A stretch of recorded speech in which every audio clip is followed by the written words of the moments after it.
ఈ ఉదయకాల సమయంలో దేవుని యొక్క వాగ్దానమును వింటున్న దేవుని బిడ్డలైన మీ అందరికీ మన ప్రభువైన యేసుక్రీస్తు ప్రభువారి ఉన్నతమైన మహోన్నతమైన నామములో శుభములు వందనములు ప్రభు పేరిట మీ అందరికీ కూడా తెలియజేస్తూ ఉన్నాం.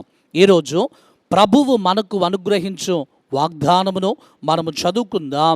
పరిశుద్ధ బైబిల్ గ్రంథములో నుండి యెషయా గ్రంథము 58వ అధ్యాయము 11వ వచనమును మనము చదువుకుందాం. యెహోవా నిన్ను నిత్యము నడిపించును, క్షామకాలమున ఆయన నిన్ను తృప్తిపరచి నీ ఎముకలను బలపరచును. ఈ ఉదయకాల సమయంలో ప్రభువారు ఒక శ్రేష్టమైనటువంటి వాగ్దానమును మనకు అనుగ్రహిస్తూ ఉన్నా. మనము ఆరాధించేటువంటి మన ప్రభువు నిత్యము మనలను నడిపించేటువంటి దేవుడై ఉన్నాడు.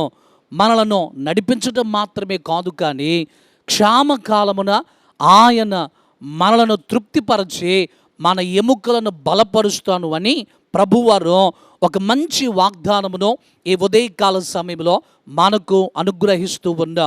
క్షామకాలము అనంటే కరువు కాలము, ఆహారము ధాన్యము దొరకనటువంటి కాలము. అలాంటి సందర్భంలో కూడా ప్రభువు మనలను తృప్తిపరచేటువంటి దేవుడై ఉందా.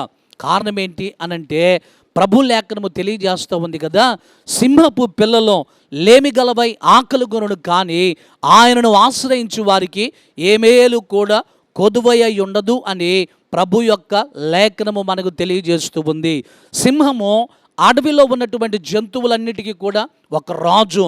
అలాంటి రాజుగా ఉన్నటువంటి సింహపు పిల్లలకి ఒకవేళ ఆహారము దొరకక కరువుతో ఇబ్బందులతో ఉంటాయేమో, కానీ ఆయన పిల్లలమైనటువంటి మనకు దేవుడు ఆయన ఎప్పుడు కూడా సహాయం చేస్తూ మంచి ఆహారమును మనకిస్తూ ఆయన మనలను తృప్తిపరచేటువంటి దేవుడు. క్షామకాలమున అనగా కరువు కాలములో కూడా ప్రభువు మనలను విడిచిపెట్టకుండా మనలను తృప్తిపరచేటువంటి దేవుడై ఉన్నా. పరిశుద్ధ గ్రంథములో మొదటి రాజుల గ్రంథము 17వ అధ్యాయములో మనము చదివినప్పుడు ఏలియా అనేటువంటి ప్రవక్త ఒక ఆయన మనకు కనబడతాడు. దేవుని కొరకు రోషము కలిగి నిలువబడినటువంటి ఒక గొప్ప దైవ ప్రవక్త ఏలియా. అయితే ఇలాంటి ఏలియా కాలంలో ఆ ప్రాంతంలో ఆ దేశంలో భయంకరమైనటువంటి కరువు వచ్చింది. ఎందుకు ఆ కరువు వచ్చింది అనంటే రాజు అయినటువంటి అహాబు తన భార్య అయినటువంటి యెజబెలు వీరిద్దరూ కూడా నిజదేవుణ్ణి మరచిపోయి జీవము కలిగిన దేవుణ్ణి విడిచిపెట్టేసి అన్య దేవతల తట్టు తిరిగారు. వారు తిరగటం మాత్రమే కాదు, కానీ ఇశ్రాయేలు ప్రజలను కూడా వారు అన్య దేవతల వైపు త్రిప్పుతూ ఉన్నప్పుడు ఏలియా వారి దగ్గరకు వచ్చి మాట్లాడుతూ అంటాడు కదా, అహాబో, దేవుని ప్రజలను మీరు అన్య దేవతల తట్టు త్రిప్పుతూ ఉన్నారు. అయితే ఇక భూమి మీద ఒక 3.5 సంవత్సరముల వరకు వర్షమైనను మంచైనను పడదు అని చెప్పాడు. ఏదైతే దేవుని మాటగా ఏలియా సెలవిచ్చాడో దేశంలో భయంకరమైన కరువు వచ్చింది. అలాంటి కరువు కాలంలో ప్రభువు ఏలియాతో మాట్లాడుతూ అంటాడు కదా, ఏలియా, నీవు కెరీతు వాగు దగ్గర దాగి ఉండుమో, నేను నీకు ఆహారం పంపిస్తాను అని ప్రభువారు చెప్పాడు. దేవుడు ఎంత అద్భుతమైనటువంటి రీతిలో ఏలియాను పోషించాడు అంటే ప్రతి ఉదయకాలమున కాకోలముల చేత ఆయన రొట్టెను మాంసమును ఆహారముగా ఏలియాకి ఇచ్చాడు.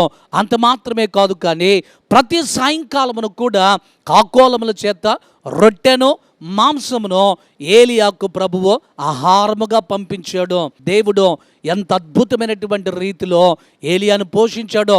అంత మాత్రమే కాదు, కొన్ని రోజుల తర్వాత ఏలియాతో ప్రభు మాట్లాడుతూ అంటాడు కదా, ఏలియా, నీవు సారేపతు అనేటువంటి గ్రామంలో ఉన్న విధవరాల దగ్గరికి వెళ్ళుము, నేను నిన్ను పోషిస్తాను అని చెప్పినప్పుడు ఆ విధవరాలి ఇంటిలో కొంచెము మాత్రమే పిండి ఉంది, బుడ్డిలో కొంచెము మాత్రమే నూనె ఉన్నది.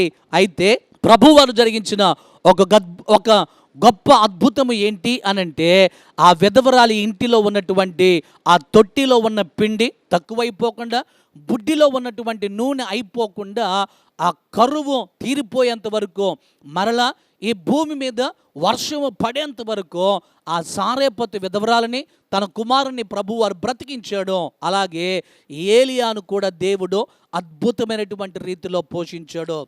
క్షామకాలమున వారిని తృప్తిపరచి వారి ఎముకలను ప్రభువారు బలపరిచారు.